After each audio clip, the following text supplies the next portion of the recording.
नमस्कार। दुनिया के सबसे जाने पहचाने और पूजनीय देवताओं में से एक हैं भगवान गणेश। पर क्या कभी ये सोचा है कि आखिर उनकी पूजा सबसे पहले क्यों की जाती है?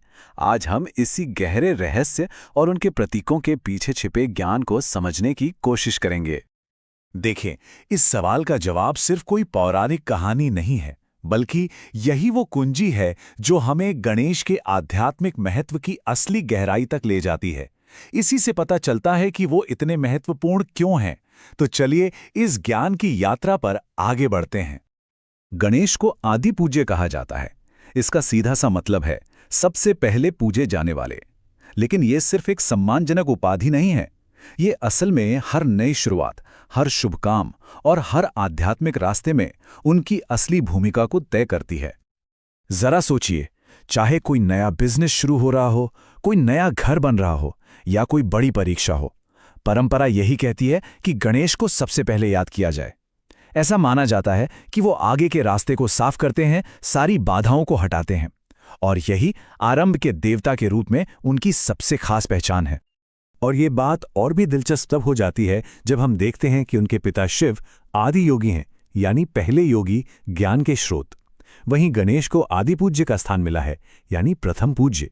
ये एक बहुत ही जरूरी फर्क है। ये हमें सिखाता है कि उस परम ज्ञान तक पहुंचने के लिए सबसे पहले रास्ते की रुकावटों को दूर करना जरूरी है, और यही तो गणेश की असली भूमिका है। तो सवाल ये है कि इस शक्तिशाली देवता को उनका ये अनोखा हाथी के सिर वाला रूप मिला कैसे? इसके पीछे जो सबसे मशहूर कहानी है वो दिव्य घटनाओं और एक महान बदलाव की बहुत ही दिलचस्प कथा है। ये जो पूरा घटनाक्रम है, ये न केवल उनके हाथी के सिर की वजह बताता है, बल्कि उन्हें एक बहुत ऊंचा दर्जा भी दिलाता है। उन्हें गणों का स्वामी बनाया गया, जो शिव के दिव्य सेवक थे, और इसी वजह से वो गणेश या गणपति कहलाए, यानी गणों के ईश्वर। तो अब जब हम उनकी जन्म कथा जान गए हैं, तो आइए उनके इस मशहूर स्वरूप के गहरे मतलब को भी समझते हैं। गणेश का हर एक अंग, हर प्रतीक हमें जीवन के बारे में कोई न कोई बहुत जरूरी सबक सिखाता है। यहाँ जो सबसे दिलचस्प बात है वो ये है कि कैसे उनका पूरा शरीर ही एक सच्चे ज्ञानी के गुणों को दिखाता है। उनका बड़ा सिर विशाल बुद्धि का प्रतीक है।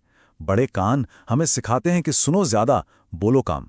और उनका बड़ा पेट जीवन के हर अच्छे बुरे अनुभव को शांति से अपनाने और पचा लेने की क्षमता को दिखाता है। उनके हाथों की हर चीज नियंत्रण, मार्गदर्शन और एक अनुशासित जीवन के मीठे इनामों के बीच एक खूबसूरत संतुलन दिखाती है। और हाँ, उनका वो टूटा हुआ दांत, वो त्याग का एक बहुत शक्तिशाली प्रतीक है, जो हमें याद दिलाता है कि सच्चा ज्ञान पाने के लिए कभी-कभी अपने अहंकार को भी छोड़ना पड़ता है। ये जो तस्वीर है ना, ये बहुत गहरी बात कहती है। ये हमें सिखाती है कि हमारी सबसे बड़ी रुकावटें बाहर नहीं, बल्कि हमारे अंदर ही हैं। जैसे हमारा अहंकार, हमारा डर और हमारा अज्ञान। जैसे गणेश चूहे पर सवारी करके उसे काबू में रखते हैं, वैसे ही हम भी ज्ञान के जरिए अपने मन और अपनी इच्छाओं पर जीत हासिल कर सकते हैं। गणेश की बुद्धि केवल प्रतीकों में नहीं थी। दुनिया के सबसे महान महाकाव्यों में से एक महाभारत के लिखे जाने में इसका एक बहुत ही असली और बड़ा इम्तिहान हुआ। ये समझौता सिर्फ लिखने का नहीं था, ये बुद्धि और सहन शक्ति की एक बहुत बड़ी परीक्षा थी।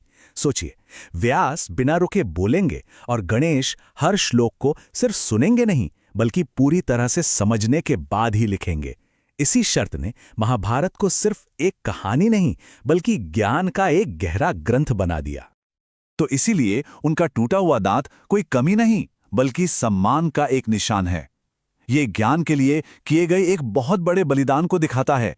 ये हमें सिखाता है कि सच्ची समझ और ज्ञान पाने के लिए त्याग कितना जरूरी है। तो इन सभी प्रतीकों और कहानियों से आज हमारे लिए असली सीख क्या है? गणेश का ये ज्ञान हमारे आज के मॉडर्न जीवन में कैसे काम आता है और हम इससे क्या सीख सकते हैं?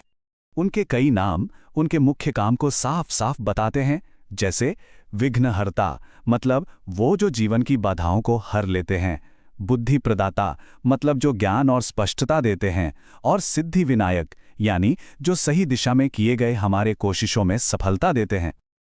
और यही बात कि उन तक पहुंचना आसान है, उनके ज्ञान को हमेशा के लिए और हर किसी के लिए जरूरी बना देती है। और यही वजह है कि गणेश न केवल भारत में बल्कि दुनिया भर में पूजे जाते हैं, क्योंकि उनका संदेश किसी भी संस्कृति या धर्म की सीमाओं से कहीं परे है। और यही गणेश का वो संदेश है जो हमेशा हमारे साथ रहता है, एक याद कि ज्ञान, धैर्य और थोड़े से त्याग के साथ हमारे रास्ते में आने वाली किसी भी बाधा को हटाया जा सकता है, चाहे वो बाहर हो या हमारे अपने ही अंदर।